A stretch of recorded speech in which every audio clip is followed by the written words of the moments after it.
how to be more charming on a first date without pretending to be someone else.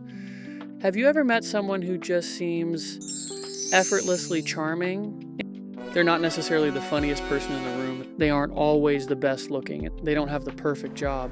Yet somehow people naturally enjoy being around them. They make conversations feel easy. They make others feel comfortable. And when the date ends, people actually want to see them again. So what's their secret? Is charm something you're born with, or is it actually a skill that anyone can learn? Today, we're breaking down the psychology behind first impressions, confidence, conversation, body language, and the subtle behaviors that make someone genuinely enjoyable to spend time with.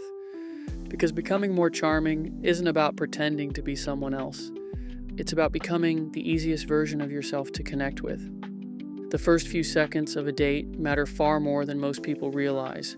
Before you've talked about your hobbies, before you've shared what you do for work, before you've even ordered a drink, your brain has already begun making judgments.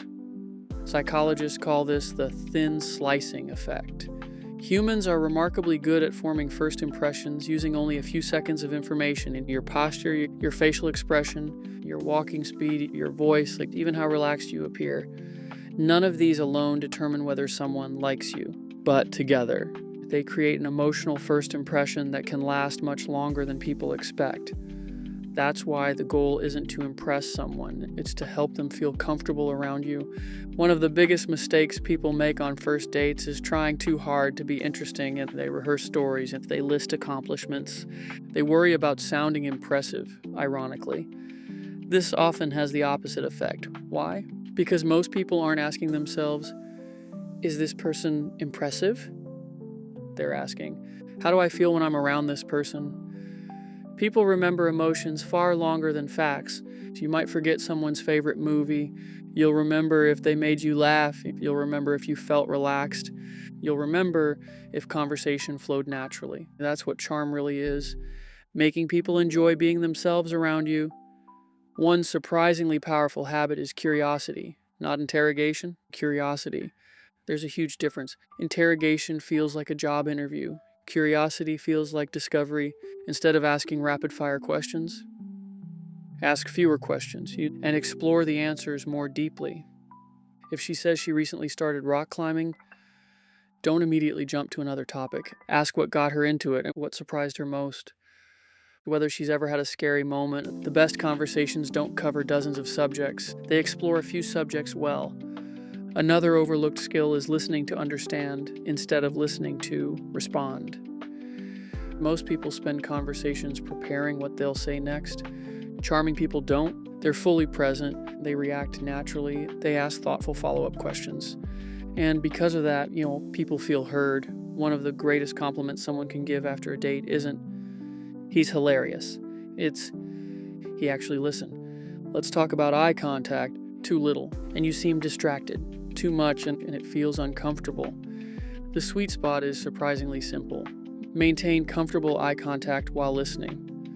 Look away naturally while thinking. Smile occasionally. Blink normally. You don't need to stare. Eye contact isn't a contest. It's simply a way of showing attention. Your body language speaks before you do. Crossed arms, constant fidgeting, checking your phone, or scanning the room all signal that your attention is somewhere else. Instead, face the person. Keep an open posture. Lean in slightly when they're telling an interesting story. Relax your shoulders. And whenever possible, put your phone completely away. Nothing communicates interest more clearly than giving someone your full attention. Now here's something that surprises a lot of people. Confidence isn't talking the most. It's being comfortable with silence. Many people panic whenever there's a 2-second pause. They rush to fill every gap. But conversations naturally have quiet moments. Comfortable people don't fear them. In fact, a brief pause often makes the next part of the conversation feel more natural. Humor helps, but it isn't about becoming a comedian. The funniest people aren't always the most charming, and the people who laugh easily often are. Laughing together creates connection. It signals safety, it lowers tension, and it makes shared experiences more memorable. You don't need perfectly timed jokes. You simply need to enjoy the moment. One subtle habit separates confident people from people trying to appear confident. They don't constantly seek approval.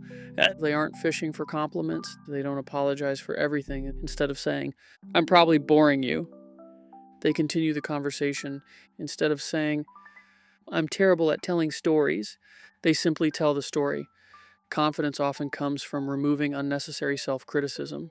Compliments can absolutely help when they're genuine.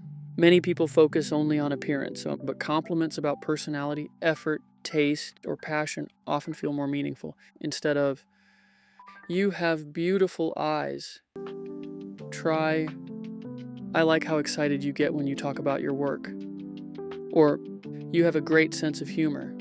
Those kinds of compliments show that you're paying attention. Being authentic doesn't mean sharing every detail about your life immediately.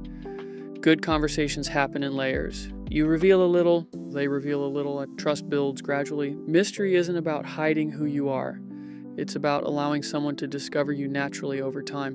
One of the fastest ways to become less charming, is trying to prove your value. Bragging, name dropping, turning every story into a competition. People generally aren't looking for the most accomplished person. They're looking for someone who makes them feel respected. Humility is often more attractive than perfection. Kindness also matters far more than many people think. How you treat the waiter, how patient you are if something goes wrong, how you react to small inconveniences.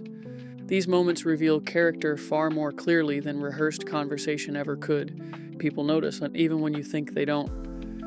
Another secret is matching energy without copying someone.